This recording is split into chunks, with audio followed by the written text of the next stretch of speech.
त्यावेळेला असं म्हटलं जातं की ह्या व्यक्तीला कुठली तरी बाधा झालेली आहे किंवा असं म्हटलं जातं की याच्यावर काहीतरी करणी झालेली आहे आणि त्यावर अनेक वेळेला चुकीचे उपाय केले जातात किंवा त्याची प्रॉपर त्याचा अभ्यास न करता त्याच्यावरती उपाय करण्याचा प्रयत्न केला जातो आणि याच्यातनं अनेक लोकांच्या आयुष्यावरती त्याचे दुष्परिणाम होतात, ते वाईट मार्गाला जातात. तर मला याबद्दलच आजच्या एपिसोडमध्ये आपल्याशी चर्चा करायची आहे की एखाद्या व्यक्तीला बाधा होणे किंवा एखाद्या व्यक्तीवरती करणी होणे, तर असा काही योग दिसतो का कोणाच्या कुंडलीमध्ये? असं पण होतं बऱ्याच जणांच्या बाबतीत की ते त्या मोमेंटला त्या जागेवरती होते आणि ते त्या चक्रात अडकले. बऱ्याच असं होतं की त्या व्यक्तीच्या अडचणी ती सांगते आहे आपल्याला, लोक ऐकतात आणि त्याचं खिल्ली उडवतात, असं पण बऱ्याचदा होतं. तर हे कशावरून कळतं की एखादी व्यक्ती खरंच म्हणजे खरा प्रॉब्लेम सांगते आहे की बाबा ह्याला आत्मकेंद्रित असल्यामुळेच अशा पद्धतीचं याचं वागणं आहे?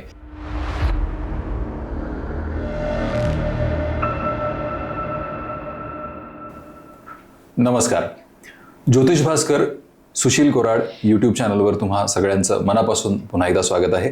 मागच्या एपिसोडमध्ये आपण काही अशा विषयांवरती चर्चा केली की ज्या आपल्या आयुष्यात, आपल्या आजूबाजूच्या लोकांच्या आयुष्यात आपण दैनंदिन जीवनात त्या गोष्टी बघतो आणि त्याची काय उत्तरं असावीत किंवा त्याच्या मागे काय कारणं असावीत याबद्दल आपण मागच्या एपिसोडमध्ये चर्चा केली. त्याच गोष्टीला आपण थोडंसं पुढे आजच्या या एपिसोडमध्ये नेणार आहोत. नमस्कार सर. नमस्कार. आणि मला सगळ्यात पहिले आपल्याला विचारायचं आहे की बऱ्याचदा असं होतं ना की एखाद्या व्यक्तीच्या मानसिक आरोग्याबद्दल जेव्हा बोललं जातं किंवा एखादी व्यक्ती जेव्हा मानसिकरित्या आजारी असते, त्यावेळेला असं म्हटलं जातं की ह्या व्यक्तीला कुठली तरी बाधा झालेली आहे किंवा असं म्हटलं जातं की याच्यावर काहीतरी करणी झालेली आहे आणि त्यावर अनेक वेळेला चुकीचे उपाय केले जातात किंवा त्याची प्रॉपर त्याचा अभ्यास न करता त्याच्यावरती उपाय करण्याचा प्रयत्न केला जातो आणि याच्यातनं अनेक लोकांच्या आयुष्यावरती त्याचे दुष्परिणाम होतात, ते वाईट मार्गाला जातात. तर मला याबद्दलच आजच्या एपिसोडमध्ये आपल्याशी चर्चा करायची आहे की एखाद्या व्यक्तीला बाधा होणे किंवा एखाद्या व्यक्तीवरती करणी होणे, तर असा काही योग दिसतो का कोणाच्या कुंडलीमध्ये? हे बघा, ज्योतिषशास्त्रामध्ये आजकालच्या जगात सगळ्यात कॉमन आणि सगळ्यात सेन्सिटिव्ह असा प्रश्न आहे. बरोबर. सगळ्यात सोपं म्हणजे काय आहे की आमच्या या जातकावरती कोणीतरी करणी केली आहे, बाधा केली आहे किंवा आम्हाला तशी भीती वाटते, तर याच्यामधून आम्हाला बाहेर काढा, असे प्रश्न घेऊन बरेचसे लोक येतात किंवा असे लोकांचे मूलभूत प्रश्न असतात. मुळात त्या प्रश्नामध्ये काय तथ्य आहे किंवा त्याचं काय वास्तव आहे हे जाणून घेणं सगळ्यात महत्त्वाचं आहे. बरोबर. कसं असतं की या ज्या गोष्टी असतात, आपलं जे शरीर आहे, मानवी शरीर, हे फक्त हाडामासांचं बनलेलं नसून एक प्रकारचं व्हायब्रेशन्स आणि फ्रिक्वेन्सीचा एक पॅटर्न आहे. हे मी नेहमी सांगतो. याच्यामध्ये पत्रिकेमध्ये आपल्याला हे कशावरून समजतं, तर पत्रिकेतल्या चंद्रावरून आपल्याला बऱ्याचशा गोष्टी समजतात की हा माणूस किती सेन्सिटिव्ह आहे, किती सेन्शुअल आहे. पत्रिकेमध्ये जी भावनात्मक किंवा त्याच्या मानसिक शक्तीबद्दल आपल्याला त्याची कल्पना कशावरून येते, तर चंद्रावरून येते. चंद्र हा ज्या वेळेस हा नीच राशीमध्ये असतो किंवा नीच स्थानांमध्ये असतो किंवा त्रिक स्थानांमध्ये असतो, त्यावेळेस अशा व्यक्ती ओव्हर सेन्सिटिव्ह असतात. चंद्र ज्या वेळी अफेक्टेड असतो, particularly with Harshal, particularly with Neptune, particularly with राहू अँड केतू, ह्या ज्या कॉम्बिनेशन्स आहेत ना आणि त्या चुकीच्या स्थानात झाल्या, त्यात असे ग्रह जर का वक्री असतील, हर्षल, नेपच्यून सारखे, तर या व्यक्ती मानसिक रुग्णतेकडे जाणाऱ्या असतात. हा झाला पहिला भाग, जो आपण मेडिकल सायन्समध्ये बघतो. त्याला आपण हिस्टेरिया म्हणतो, स्क्रिझोफोनिया म्हणतो, कित्येक वेळेला आपण त्याला झोपेचे विकार म्हणतो. म्हणजे अशा व्यक्तींच्या पत्रिकेमध्ये हे योग आपल्याला सहज दिसून येतात. अच्छा. आता जो प्रश्न आहे की या व्यक्तींवर कोणीतरी बाहेरून काही संस्कार केलेले आहेत का, तर त्याच्यासाठी जी क्षेत्र असतात किंवा आपण त्याला आजकालच्या जगात वैज्ञानिक दृष्ट्या म्हणायचं असेल तर आपण म्हणू शकतो ट्रान्सफर ऑफ एनर्जी किंवा आपण त्याला म्हणतो हिप्नॉटिझम, रेकी, माइंड रिडिंग, ह्या ज्या गोष्टी आहेत त्या शक्य आहेत का? हो, आहेत. आता त्यातलं वास्तव काय आहे? वास्तव हे आहे की या पत्रिकांमध्ये मूलतः तुमची पत्रिका किंवा तो जातक त्यासाठी तयार आहे की माझ्या पत्रिकेमध्ये माझे असे काही चंद्राचे असे काही योग आहेत की ज्याच्यामुळे मी ओव्हर सेन्सिटिव्ह झालेलो आहे, ओव्हर थिंकिंग करतो आहे किंवा मी अनेक गोष्टींना मनाला लावून घेतो आहे आणि अतिविचार करतो आहे. ही पत्रिकेतील रचना आहे, ही काही काल्पनिक गोष्ट नाही आहे. किती समजावून सांगितलं तरी तो माणूस एका विशिष्ट तुम्ही त्याला स्वभाव म्हणू शकता, स्वभावानुसारच वागतो. की त्याला सतत भीती वाटत असते बॅक ऑफ द माइंड की नाही मला काहीतरी त्रास होतोय, मला काहीतरी आजार होतोय किंवा मला कोणीतरी काहीतरी करेल. आणि याची पकड इतकी घट्ट होते की पुढं त्याला असं वाटू लागतं की माझ्यावर कोणीतरी काहीतरी प्रयोग केलेले आहेत. म्हणजे हा मूलतः तुमच्या पत्रिकेतल्या चंद्रावर झालेल्या परिणामांचा आणि चंद्राच्या स्थितीवरनं झालेला हा फक्त एक इफेक्ट आहे तुम्हाला मिळालेला. ओके. आता याच्यामध्ये किती वास्तव आहे? वास्तव हे आहे की हे फक्त तात्कालिक प्रयोग असतात. Unless and until you permit it, it won't happen to you. अच्छा. आणि it will be limited to a certain extent. एका काही कालावधीपुरताच तात्कालिक हा प्रयोग आहे की ज्याच्यामध्ये असे प्रयोग करता येतात. आपण हिप्नॉटिझम बघतो, कित्येक वेळेला आपण डीप स्लीप बघतो किंवा आपण ट्रान्समध्ये जाणं म्हणतो, पण याला लिमिट आहे. असं नाही की वर्षानुवर्षे चालू राहील. No, that is not the case. याच्यावरती उपाय म्हणजे काय आहे? सगळ्यात उत्तम उपाय म्हणजे तुमच्या चंद्राला मजबूत करणं किंवा तुमची मानसिक स्थिती सुधारणं. याच्यासाठी नामस्मरण आणि देवतांच्या उपासनेमध्ये गुरुदेव दत्ताची पूजा, उपासना आणि अन्नदान हे सर्वश्रेष्ठ दान आहे याच्यामध्ये. पण मला एक विचारायचं आहे की जसं तुम्ही सांगितलं की ह्या तात्कालिक गोष्टी असतात, पण असंही होऊ शकतं ना की ती गोष्ट काही काळासाठी घडली पण त्याचे परिणाम दूरगामी असतील. बरोबर. असं पण होतं बऱ्याच जणांच्या बाबतीत की ते त्या मोमेंटला त्या जागेवरती होते आणि ते त्या चक्रात अडकले, त्यातनं बाहेरही पडले, पण त्याचा परिणाम हा खूप मोठ्या कालावधीसाठी त्यांच्या आयुष्यावरती राहिला. असं कशावरून हे आपल्याला पत्रिकेतल्या ग्रह दशांवरनं कळतं. अच्छा. आता त्या व्यक्तीला समजा केतूची दशा चालली आहे तर 7 वर्ष हा माणूस त्याच दबावाखाली राहतो. अच्छा. की मला काहीतरी झालेलं आहे, मला कोणीतरी काय केलेलं आहे, घाबरून राहतो. म्हणजे ज्याला आपण म्हणतो ना अँझायटी, आजकाल ज्याला म्हणतात डिप्रेशन, याच्यामध्ये तो जातो. म्हणजे त्याला सतत भीती वाटते, कोंडून घेतात की मला कोणीतरी काहीतरी करेल. हे अतिशय मोठा आजकाल हा आजार झालेला आहे. मुलांमध्ये अनेक चुकीच्या घटना त्या स्वतःबाबत करून घेतात. याचं कारण हा आहे की तुमच्या पत्रिकेत तुम्ही कंड्युसिव्ह आहात, त्या गोष्टी करण्यासाठी तुम्ही उद्युक्त होता सहजपणे आणि तुम्ही त्या दशेंमधनं चाललेला आहात. केतूची दशा ही पर्टिक्युलरली या गोष्टींना ॲक्टिवेट करत असते. अच्छा. हो. म्हणजे तो काळ तत्कालिकच असतो पण त्याला आपण स्ट्रेच करून घेऊन जातो 7 years. ओके. पण मग मला पुढे अजून हे विचारायचं आहे की काही लोकांच्या बाबतीत आपण जे म्हणतो की हा काळ तितका काळ तुम्ही स्ट्रेच होईल असं तुम्ही म्हणालात, पण असंही होतं ना की काही वेळेला ह्या गोष्टी त्या व्यक्तीमध्ये सुप्त असतात पण त्या उशिराच लक्षात येतात. म्हणजे आपण म्हणतो ना की एखादी व्यक्ती विक्षिप्तासारखी वागते, वेगळं काहीतरी त्याच्या स्वभावात दोष आहे, पण ते नंतर त्यांचं वागणं इतकं बदलत जातं की मग नाईलाजाने तुम्हाला असं काहीतरी शोधावं लागतं की याचं मूळ काय आहे. तर मग हे कसं होतं की ते लक्षात येण्याचं, उशिरा लक्षात येण्याचं योग किंवा तशाने मला विचारायचं. 100%. आता माझ्याकडेच एक केस आलेली परवा की तो मुलगा 12वीपर्यंत अतिशय हुशार मुलगा, ब्रिलियंट मुलगा, अचानक त्याला त्याच्यानंतरच्या वर्षांपासून स्वतःचा कॉन्फिडन्स गेलेला आहे, अभ्यासात लक्ष लागत नाही, भीती वाटते. तो मुलगा प्रत्येक गोष्टीत अपयश आणि तो अतिशय आपल्या अगदी टोकाचे विचार करतोय आपल्या आयुष्याच्या बद्दल. हे कशामुळे झालं तर मुळात त्या पत्रिकेमध्ये चंद्र आणि हर्षल किंवा चंद्र आणि नेपच्यून हा योग आढळून आलेला आहे. दुसरी गोष्ट म्हणजे त्याला जी दशा चालू झालेली आहे ही दशा केतूची दशा चालू झालेली आहे, त्या दशांमध्ये तो इफेक्ट होतो. अच्छा. म्हणजे मग त्या वेळात तुम्ही काहीही करू शकत नाही. त्याला 1000 समजावून सांगितलं, त्याच्या पालकांनी सांगितलं, त्याच्या गुरूंनी सांगितलं तरी त्याच्यावर काहीही इफेक्ट होत नाही. त्याच्या मनात ती ठाम बसलेली भूमिका असते. मग तुम्ही काही औषधं घ्या, काही करा, त्याला असं वाटतं की नाही माझ्यावर आता कोणीतरी काहीतरी प्रयोग केलेला आहे. घरच्यांना पण ते वाटतं. मग अनेक ठिकाणी जाऊन ते अनेक प्रकारचे प्रयोग करतात, अनेक ठिकाणी चुकीच्या अंधश्रद्धांना ते बळी पडतात, अनेक पैसे खर्च करतात आणि ती दशा संपल्यावर ऑटोमॅटिकली त्याच्यातून बाहेर येतात. सांगायचा मुद्दा हा की ह्या गोष्टी याला काल मर्यादा आहे, पहिली गोष्ट. आणि दुसरी गोष्ट म्हणजे तुमचा विश्वास पाहिजे, चांगल्या गोष्टींवर विश्वास पाहिजे. स्वतःचं आत्मबल वाढवण्यासाठी साधना करणं हा त्याचा उपाय आहे. सूर्यप्रकाशात चालायला जाणं, या बाबतीत योग साधना किंवा प्राणायाम आणि ध्यानधारणा हेच उपाय आहेत. हे केल्याने त्या व्यक्तीला निश्चितच त्याच्यातून तो बाहेर पडू शकतो.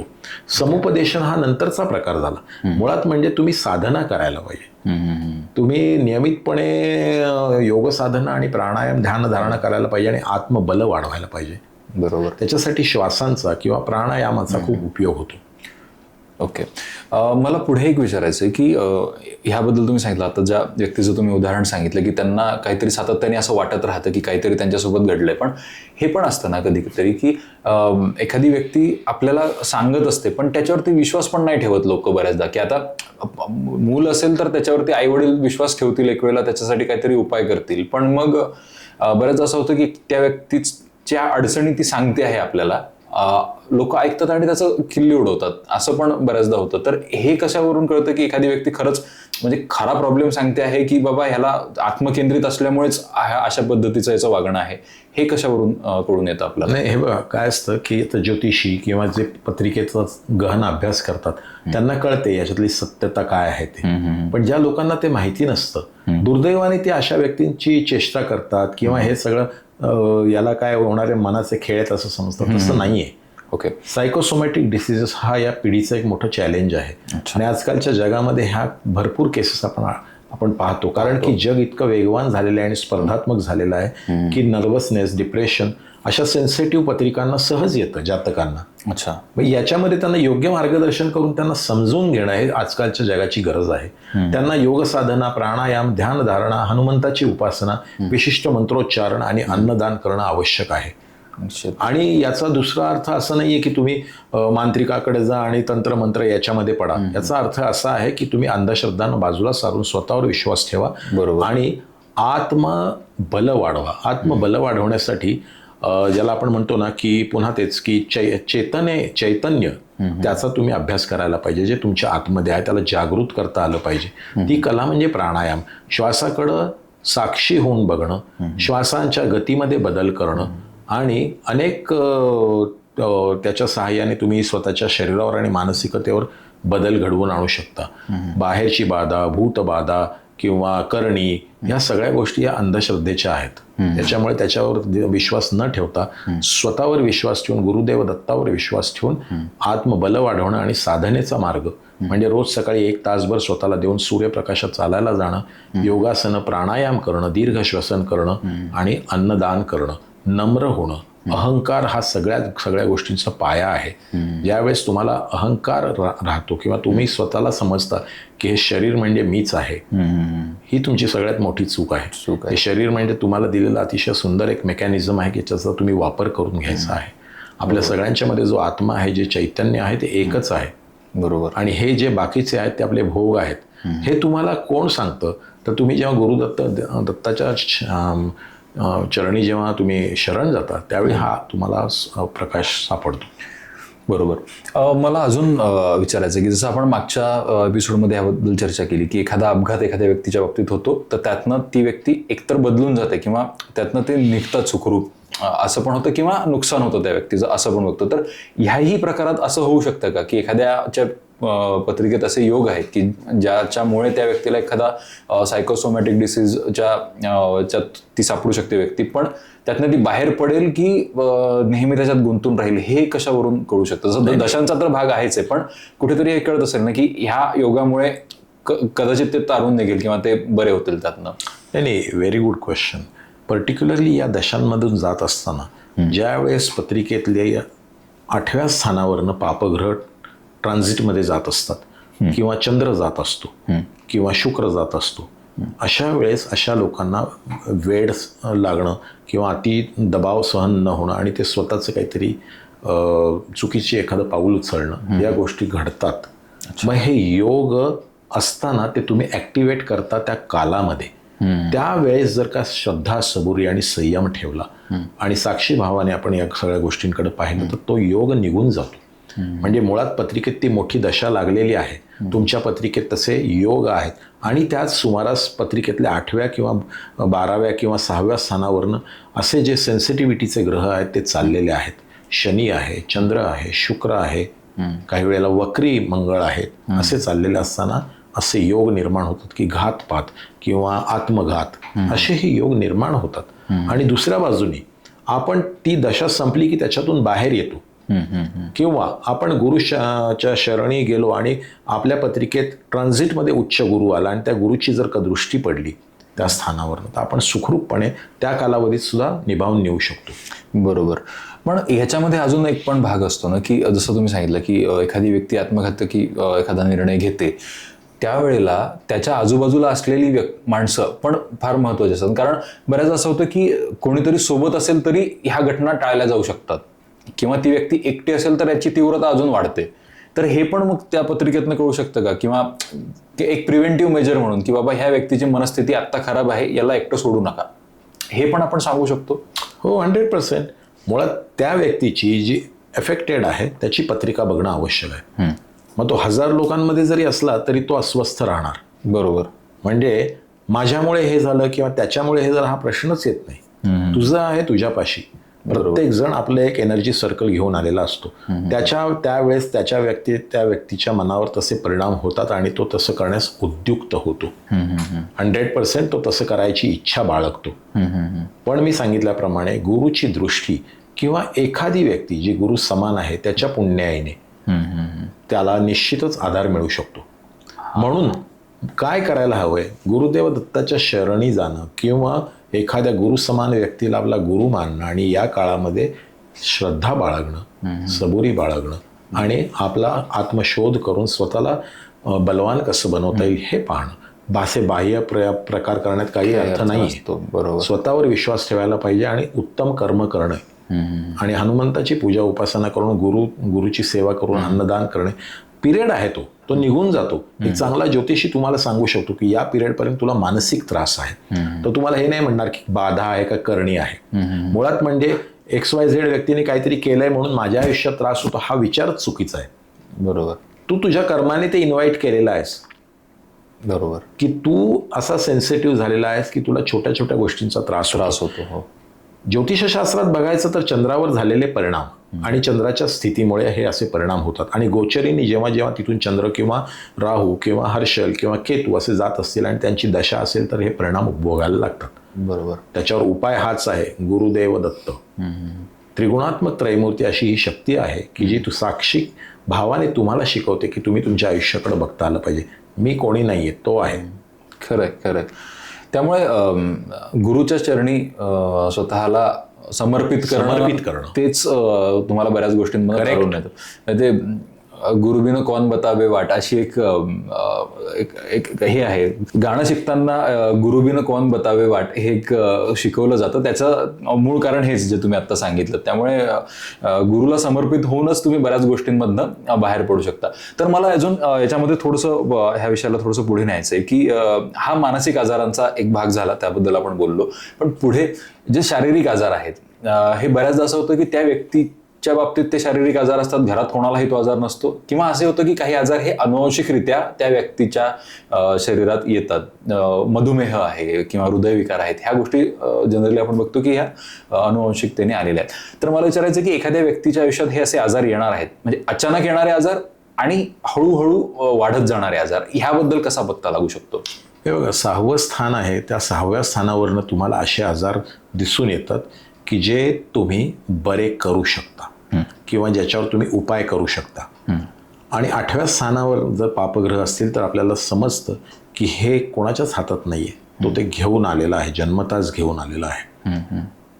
म्हणून पत्रिकेमध्ये जे आजार आहेत त्याच्यामध्ये खास करून कुठले ग्रह बघायला पाहिजेत, तर त्याच्यामध्ये गुरु आणि शनी हे 2 ग्रह फार महत्त्वाचे आहेत. गुरु जेव्हा वक्री असतो त्यावेळी त्या व्यक्तीला नक्कीच मधुमेहाचा आजार होतो. अच्छा. गुरु जर का 6व्या स्थानी असेल, चतुर्थ स्थानी असेल तर मातुल घराण्याकडून किंवा आईच्या घराण्याकडून हे आजार आपल्याला येतात. म्हणजे गुरु 6व्या स्थानात असेल किंवा चतुर्थ स्थानात असेल, आईकडनं आलेले आजार आपल्याला समजतात. त्याला अनुवंशिक आजार असं म्हणतो. आणि 9व्या स्थानात किंवा 10व्या स्थानात असतील तर पित्याकडून आलेले आपल्याला आजार साधारणतः समजू शकतात. त्यातला वक्री गुरु हा महत्त्वाचा पॅटर्न आहे की जो डायबिटीज साठी गुरुची स्थिती बघावी लागते, 6वं स्थान बघावं लागतं. अच्छा. पण मग मला विचारायचं आहे की जसं गुरु वक्री आहे, तुम्ही उदाहरण सांगितलं, तर गुरु वक्री हा फक्त 6व्या स्थानात असतानाच डायबिटीज देतो की इतर कुठल्या स्थानात? नाही, गुरु हा वक्री असेल की मोस्ट ऑफ द टाइम्स धनु राशीमध्ये पापग्रह असतील. धनु राशी गुरुचीच राशी आहे. धनु राशीमध्ये पापग्रह असतील किंवा त्याच्यामध्ये राहू असेल किंवा गुरु राहू हा योग असेल तर डायबिटीज हा आजार होऊ शकतो. डायबिटीज बघण्यासाठी, मधुमेह बघण्यासाठी खास करून गुरुची पोझिशन ही बघावीच लागते आणि धनुराशी बघावी लागते, कारण ती पोट आणि ओटीपोटावर काम करणारी रास आहे म्हणून. अच्छा. आता जिथे हृदयविकाराचा तुम्ही प्रश्न विचारला, तर हृदयविकारासाठी पंचमस्थान आणि सूर्य बघावा लागतो. ओके. हृदयविकार हा पंचमस्थानावरून खास करून आपल्याला लक्षात येतो, आणि सूर्य जर का म्हणजे पत्रिकेमध्ये एखाद्या पापग्रहाबरोबर असेल किंवा सूर्य नीच राशीत असेल तर हृदयविकाराचा धोका निश्चित आढळतो आपल्याला. ओके. आता तिसरा महत्त्वाचा आजकालचा आजार म्हणजे कॅन्सर. कॅन्सरचा खास कारक ग्रह जो आहे तो केतू आहे. ओके. केतूच्या दशांमध्ये किंवा पत्रिकेमध्ये केतू 6व्या, 8व्या, 12व्या स्थानामध्ये असेल तर व्यक्ती पटकन या आजाराला बळी पडतात. येस.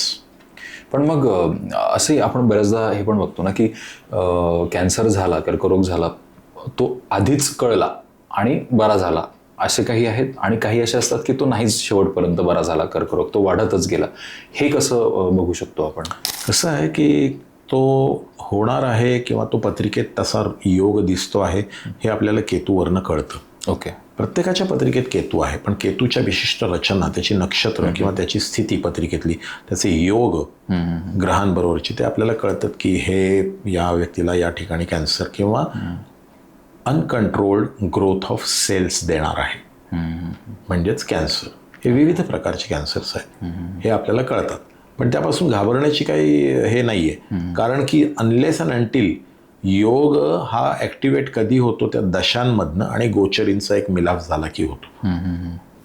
काही लोकांना उभ्या हयातीत होत नाही तो योग, काही लोकांना अगदी आयुष्याच्या शेवटी डिटेक्ट होतो, काही लोकांना तो केतूची दशा पटकन लागली आणि मुळात पत्रिकेमध्ये केतू अतिशय खराब नक्षत्रामध्ये आहे किंवा खराब स्थितीमध्ये, तर त्यावेळेस आपल्याला त्यांना तो योग येतो. आणि मला अजून पुढे विचारायचं आहे की बऱ्याचदा आपण जे म्हणतो ना की अनुवांशिक आजार आहेत किंवा ते येत नाहीत देखील काही लोकांच्या बाबतीत, तेवढं ते भाग्यवान असतात की त्यांना आहेत, फॅमिलीमध्ये ते आजार आहेत पण ते त्यांना नाही होत, तर हे कसं कळू शकतं?